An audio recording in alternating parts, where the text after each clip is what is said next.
slaves worked all the hours they were awake for their entire lives. In American history, in Egyptian history, in the rest of the world that had slaves, which is most of the world at some given point. I think like if they can do it, so can I. Now you're like, well, did they have a happy existence? Well, they didn't get to pick the work they did, but it means that you can work. That's if you have the cat behind you. You can work every hour of the day. I'm like, well, if you get to have the cheese and you get to eat the cheese the whole way you're going, then, I mean, there's the famous quote, the person who loves walking walks further than the person who loves the destination, right? And so like, I think it's the same thing. But so many people want to project their idea of what they think your life should be like onto you. And it's just completely irrelevant. It just doesn't matter. Like if I weren't married, right? Because people are like, okay, well, he is married and like I am in shape, but I also just like working out. But if I didn't have either of those things and all I did was work all day, more people would talk about the work-life balance thing for me than they currently do. And who cares? I fundamentally am like, you are going to die and you're not going to matter, and I'm going to die and I'm not going to matter. So why do I care about what you're going to say when you're not even going to show up to my funeral? Who gives a shit? What is it that you're taking in enjoyment from then? The one step deeper than this, there is something that you're optimizing for. Oh, I love the reward. What reward? The micro rewards I get every day. Like of operating a business. Of all things business related. Yep. So I love writing the book about business. I love talking to my editor about what we're changing. Oh, that's a really way better way to say it, right? Or I like tweeting about the thoughts that we have. I love doing discussions like this because I talk about my favorite topic, which is business for the most part.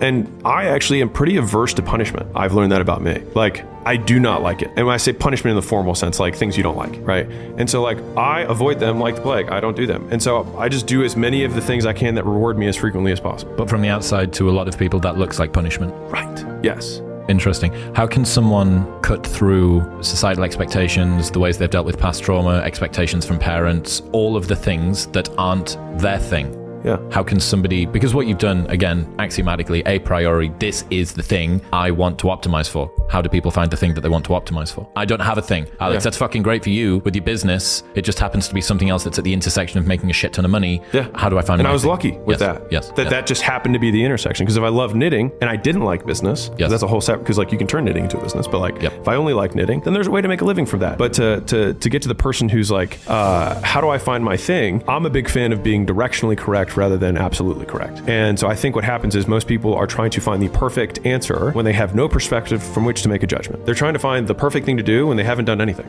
So how will you have perspective to make a judgment? Like if you try a lot of things in the beginning, which you have to know what your inputs outputs are, decrease your action threshold enough with either a cheese or a cat, whatever you need. Most people have more cats than they have cheese in the beginning. So use the cat to start running towards something. And the thing is the rat, it's so simple. It's like there's cheese here. But what you really just need to know is that there's cheese out there. And there's a cat behind me for sure. And so if I just go anywhere away from the cat, I will have a higher likelihood of getting closer to the cheese. Not that I will find it, but I will get closer to it. And I think and I've lived my life through a series of rapid iterations, not trying to pick the right thing. Because I just like, even when I started my first business, I was between frozen yogurt, test prep, and a gym. Those are the three businesses that I was choosing between. Makes complete sense, yeah. Right? A lot of things that I like, right? And so I was choosing between those things. And like, why were those the things? I was like, well, I was pretty good at taking tests in college. So I get that. I like frozen yogurt. And I mean, it sounds simple, but like, I was like, everybody likes something, right? And I actually didn't know that I was going to like business. That's the crazy thing. Because also, when you and I were younger, Instagram wasn't there. YouTube, like none of this shit existed. And entrepreneurship wasn't cool yet.